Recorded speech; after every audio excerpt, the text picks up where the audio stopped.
নমস্কাৰ বন্ধুসকল, ইটছ কিচেনলৈ আপোনালোকক পুনৰবাৰ স্বাগতম জনাইছোঁ।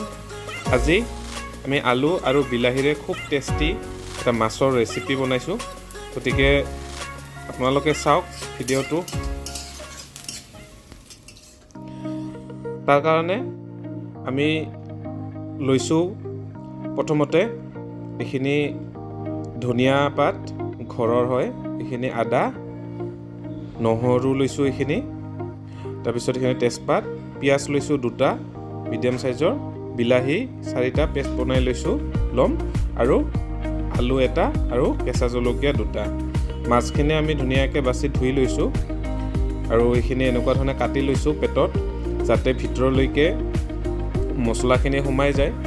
গতিকে এই ধৰণে আমি কাটি লৈছোঁ মাছখিনি।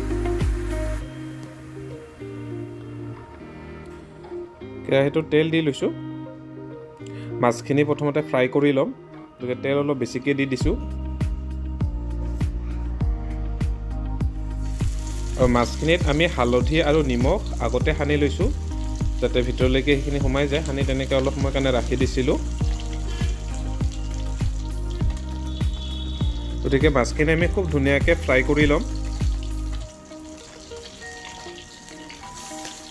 মাছ ভাজাৰ এটা টেকনিক আছে, যদি মাছ ভাজিব নাজানে তেতিয়াহ'লে মাছখিনি ভাঙি যায়।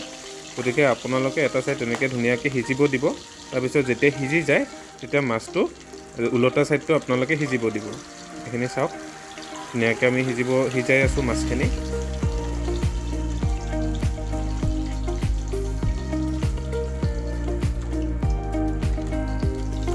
আৰু এনেকুৱাকৈ সিজি গ'লে আপোনালোকে মাছখিনি নমাই ল'ব।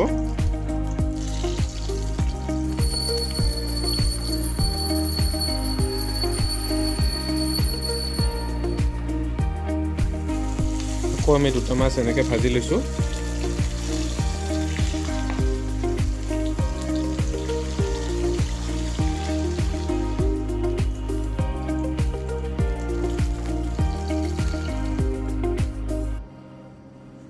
এতিয়া বাকী থকা যিখিনি তেল আছিল, আমি সেই তেলখিনিতে আলুখিনি আমি ফ্ৰাই কৰি ল'ম।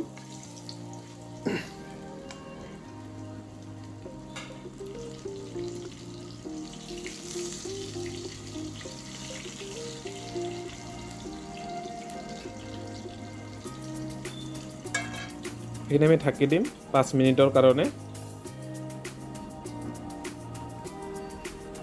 আৰু 5 মিনিট ঢাকি দিয়াৰ পিছত ঢাকনিখন গুচাই দিব। আলুখিনি প্ৰায় 70% সিজি গৈছে।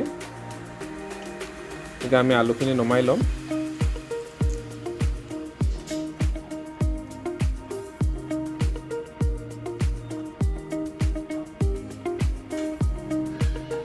যিখিনি তেল আছিল আমি সেই তেলখিনিতে এইখিনি লং, ইলাইচি, দালচেনি, জালুক, ক'লা জালুক আৰু লগতে এটা শুকান জলকীয়া দি দিছোঁ আৰু জিৰা, গোটা জিৰা অলপ। এইখিনি আমি ভাজি ল'ম মিডিয়াম ফ্লেমত, খুব ধুনীয়াকৈ এইখিনি ভাজি ল'ম।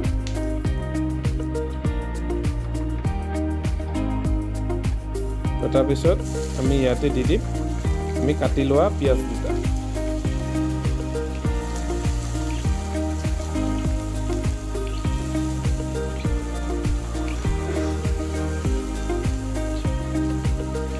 পিঁয়াজখিনি আপোনালোকে চবেই জানে, পিঁয়াজখিনি ৰংচুৱা হোৱালৈকে ভাজি থাকিব লাগে।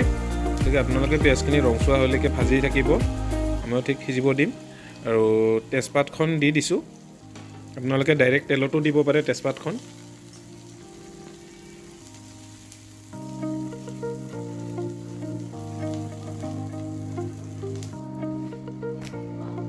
পিঁয়াজখিনি অলপ ৰংচুৱা হোৱাৰ পিছত আমি আদা আৰু নহৰু পেষ্ট কৰি লৈছিলোঁ, এইখিনি দি দিছোঁ।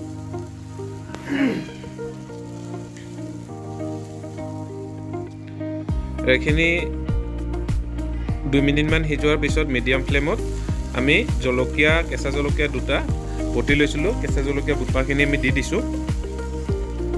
এইখিনিও 1 মিনিট সময় ভজাৰ পিছত ইয়াত দি দিছোঁ আমি নিমখ, আপোনালোকে সোৱাদ অনুযায়ী দি দিব নিমখ। হালধি আধা চামুচ,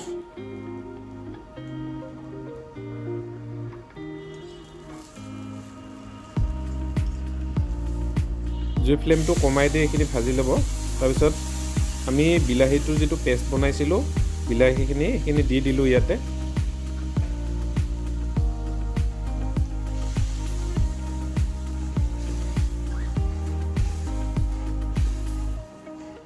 আমি বিলাহীখিনি আমি সিজিব দিম ভালকৈ।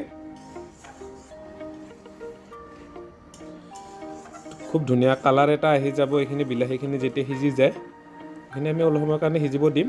তো সিজাৰ পিছত এনেকুৱা ধৰণৰ যেতিয়া কালাৰ হ'ব আৰু পানীখিনি অলপ শুকাই যাব, তেতিয়া আমি ইয়াতে আমাৰ যিখিনি ফ্ৰাই কৰি লোৱা আলু আছিল আলুখিনি দি দিম।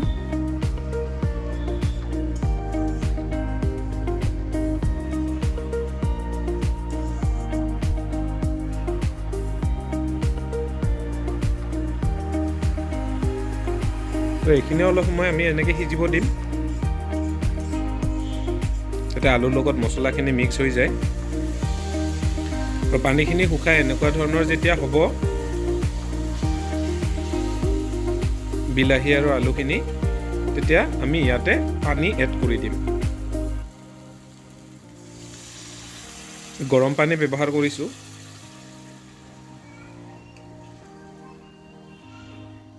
পানী ইয়াতে আমি 1 গিলাচ আৰু অলপ দি দিছোঁ। এইখিনি খুব ধুনীয়াকৈ উতলিব দিব। আৰু যেতিয়া এইখিনি উতলিব, তেতিয়া আমি যিখিনি ফ্ৰাই কৰি থোৱা মাছখিনি আমি ইয়াতে দি দিছোঁ।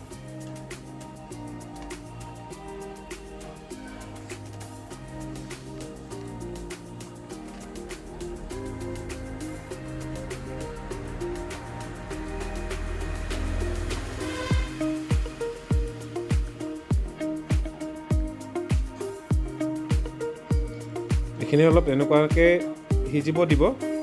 আৰু সিজাৰ পিছত যেতিয়া এনেকুৱা ধৰণৰ এটা কালাৰ আহিব, গ্ৰেভিটো এইখিনিমান হ'ব, গম পাব যে আপোনালোকে ৰেচিপিটো প্ৰায় ৰেডিয়ে হৈ গৈছে। আৰু আপোনালোকে এনেকৈ বনাই খাব, কেনেকুৱা পায় আমাক কমেণ্টত জনাব। খুব টেষ্টি হয়, খুব বঢ়িয়া লাগে। গতিকে আপোনালোকে এনেকুৱা ধৰণে বনাই খাব। আৰু ইয়াতে আমি দি দিছোঁ আমাৰ ধনিয়া পাতখিনি। ধনিয়া পাত দিয়াৰ পিছতে আমি একদম ফ্লেমটো কমাই লৈছোঁ। আৰু এইখিনি অলপ টাইম তেনেকৈ থাকিব দিয়াৰ পিছত চাওক কি ধুনীয়া হৈছে আমাৰ আজি টেষ্টটো, আৰু খায়ো বহুত টেষ্টি লাগিছে। গতিকে আপোনালোকেও খাব এনেকুৱা ধৰণে আৰু আমাক জনাব কেনেকুৱা পায়। আমাৰ চেনেলটো লাইক কৰিব, শ্বেয়াৰ কৰিব আৰু ছাবস্ক্ৰাইব কৰি দিব। আৰু লগতে বেল আইকনটো দবাই দিব, যাতে আমাৰ চেনেলৰ ন'টিফিকেশ্যনবিলাক আপোনালোকৰ আগত একদম প্ৰথমে যাই পায়। গতিকে আজিলৈ ইমানতে সামৰিছোঁ। ধন্যবাদ।